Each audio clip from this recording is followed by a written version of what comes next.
एक ऐसी कहानी जहां आत्माएं प्रेम में पड़ती हैं और उनका संभोग सृष्टि को हिला देता है। दोस्तों, ये कहानी है मध्य प्रदेश के एक वीरान इलाका की। आइए कहानी शुरू होती है एक रात से, जब एक युवक अंशुमान, जो डॉक्यूमेंट्री फिल्म मेकर है, एक रहस्यमयी जंगल में शूटिंग के लिए आता है। वहाँ एक प्राचीन खंडहर है जिसे लोग भोग निवास कहते हैं। गांव वालों की मान्यता है कि वहाँ एक भूत और एक पिशाचिनी की आत्मा रहती है, जो हर पूर्णिमा को एक दूसरे से मिलती हैं, और उनका मिलन इतना तीव्र होता है कि ज़मीन हिलती है, हवाएं रुक जाती हैं और समय थम जाता है।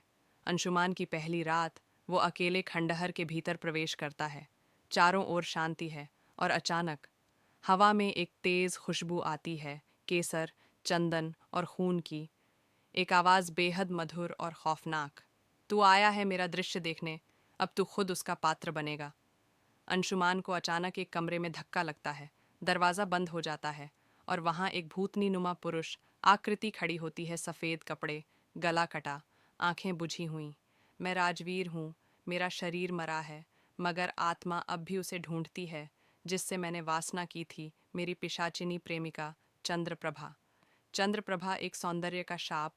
180 साल पहले चंद्रप्रभा एक राजदरबार की नगरवधू थी, मगर असल में वो एक तांत्रिक पिशाचिनी थी जिसे वासना के जरिए आत्माएं चाहिए थीं। वो हर पूर्णिमा को किसी पुरुष को रिझाती, उसके साथ संभोग करती और उसकी आत्मा पी लेती। मगर एक दिन उसे राजवीर, एक कवि, से प्रेम हो गया। वो पहली बार किसी से केवल आत्मिक रूप से जुड़ना चाहती थी।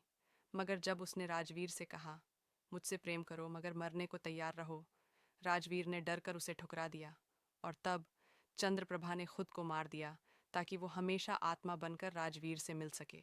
अब 180 साल बाद अंशुमान उन दोनों की आत्मा को जगा देता है। पूर्णिमा की रात आती है। खंडहर में अंशुमान अनजाने में एक यौन तांत्रिक यंत्र, काम शक्ति मंडल, को सक्रिय कर देता है। और तभी चंद्रप्रभा प्रकट होती है, लाल आंचल, नग्न देह पर स्वर्ण आभूषण और आंखों में जलती आग। राजवीर की आत्मा भी प्रकट होती है। हमारा प्रेम, हमारा संभोग अधूरा था, आज इसे पूर्ण करेंगे, इंसानों की उपस्थिति में। अंशुमान को वो साक्षी बनाते हैं और फिर एक भूत और पिशाचिनी का आत्मिक, भयावह और अग्निमय संभोग शुरू होता है। हवाएं चीखती हैं, जमीन फटती है और अंशुमान का शरीर पसीने से तर हो जाता है। चंद्रप्रभा की चीखें, आधी पीड़ा, आधी कामुकता। संभोग के अंत में वे दोनों आत्माएं एक दूसरे में समा जाती हैं और अंशुमान की आंखें सफ़ेद हो जाती हैं। अब वो उनका नया अवतार बन चुका है। अब अंशुमान एक सामान्य इंसान नहीं रहा। उसके भीतर अब दो आत्माएं हैं, राजवीर और चंद्रप्रभा। वो धीरे धीरे बदलने लगता है। रातों को वो नग्न होकर जंगलों में घूमता है और सपनों में स्त्रियों को वासना से भरे दृश्य दिखते हैं। गांव की औरतें रात को अपने बिस्तर में स्वप्न संभोग करती हैं और सुबह कमज़ोर होकर जागती हैं। लोग कहते हैं, रूहों ने नया रूप लिया है, अब वे इंसानों के भीतर जन्म देंगे। एक दिन अंशुमान की आंखों से चंद्रप्रभा बोलती है, मैं अब एक पिशाच संतान को जन्म दूंगी, इंसानी गर्भ में, मगर आत्मा मेरी होगी। गांव की एक लड़की, कविता, अंशुमान के पास खींची चली आती है।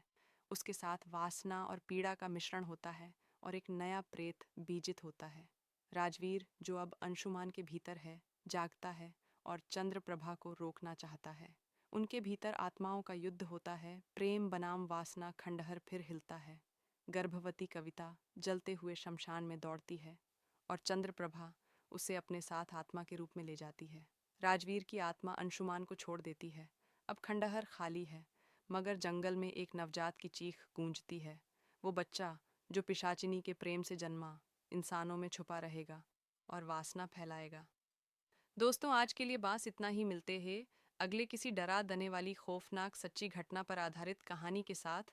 यदि आपने हमारा चैनल सब्सक्राइब नहीं किया है तो जल्दी से कर लीजिए और कमेंट में ज़रूर बताएं आपको कहानी कैसी लगे, ताकि हम आगे और इसी प्रकार आपके लिए कहानी ला सकें।